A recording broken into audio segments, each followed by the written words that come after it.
Welcome, 8th graders. I am so pumped to be with you today. We're diving into a lesson that literally changes everything about how we view ourselves, our friends, and our world. It's called The Divine Equalizer, Understanding God's Vast Mercy. Let's jump right in. We're going to see exactly how God's mercy totally levels the playing field for all of humanity. Seriously, no matter who you are or where you come from, God designed a system where nobody gets to brag and everybody gets an invitation. But hey, before we get into the heavy theology, let me ask you a real question. Have you ever thought you just knew better than everyone else?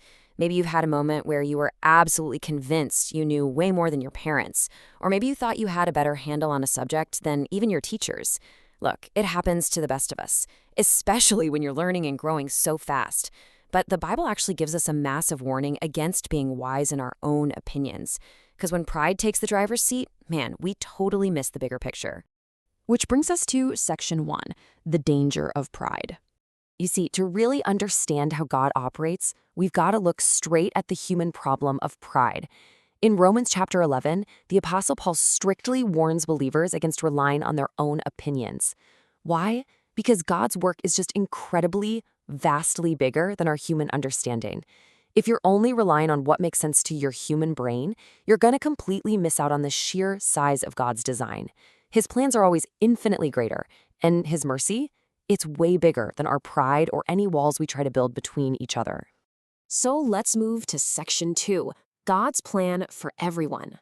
Historically speaking, Paul was addressing a major situation involving two main groups of people, Jews and Gentiles, which, by the way, just means anyone who isn't Jewish. There is a ton of historical division here. But Paul reveals this mind-blowing master plan. First, God hasn't forgotten Israel, not at all. He still has an incredible, active plan of mercy for them, even for those who originally rejected Jesus. And on the flip side, the Gentiles received God's mercy directly through Jesus Christ. So you've got these two historically distinct groups, right? But the kicker is, neither group gets to point fingers or boast. Why? Because they are completely united by their shared, desperate need for God's mercy. So what exactly do we mean when we throw around the word mercy? Well, mercy is God's ultimate compassion and forgiveness, freely given to us when we actually deserve the exact opposite. Imagine it like this. You're falling from a ridiculous height because of your own mistakes, and suddenly, boom, a massive, unbreakable safety net catches you. You didn't build the net, you didn't earn it, and honestly, you didn't deserve it. That safety net is God's mercy.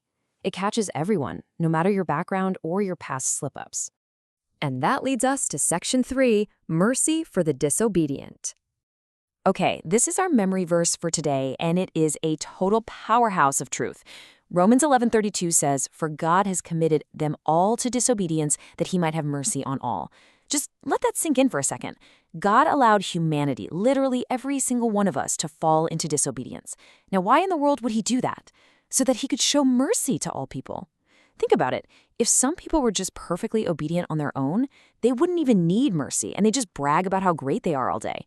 But by allowing everyone to realize their own sin and disobedience, God ensures that His mercy becomes the ultimate equalizer. Nobody earns it, everybody needs it. Because every single person is saved by the exact same mercy, all human boasting goes right out the window. It is completely eliminated. No one, and I mean absolutely no one, can stand before God in pride. You can't just say, hey, look at my test scores, look at how good I am, look at my awesome background. None of it matters without His mercy. We are all exactly equal at the foot of the cross. All right, section 4, the right response. Now, this isn't just head knowledge. It has to actually change how we live our daily lives. So here is your mental checklist for how to respond to God's massive mercy. Number 1, humility. That means realizing you aren't the center of the universe. Number 2, faith. Trusting that God's plan is way better than yours. Number 3, obedience. Actually doing what God says because you know He loves you. And number 4, thankfulness. Waking up every single day with a heart totally full of gratitude, all because of that giant safety net that caught you. If we take those 4 attitudes and put them into action, it translates into 2 very clear steps. Step 1, surrender to Jesus as Lord. That means handing over the steering wheel of your life. Step 2, live every day to please the Father. You see, when you truly understand how much mercy you've been shown, trying to please God isn't some boring chore. It's a natural, joyful, totally active result of a grateful heart. Which brings us to our final part today, Section 5, the Godly Learner Philosophy. This connects our lesson today directly to your academic journey right here at HeroesMart Academy. We intertwine biblical morality with your education for a really important reason. Education without morality can actually hurt. Simply being smart, it's just not enough. If you're a total genius, but you're full of pride and lack a foundation of biblical morality, you can actually use your intelligence to make some really harmful decisions. Knowledge shouldn't just make you a more capable person. It must help you make wise, God-honoring choices. The Apostle Paul tells us right in Romans 8, 6, and 7 that keeping the mind spiritually minded leads to life and peace.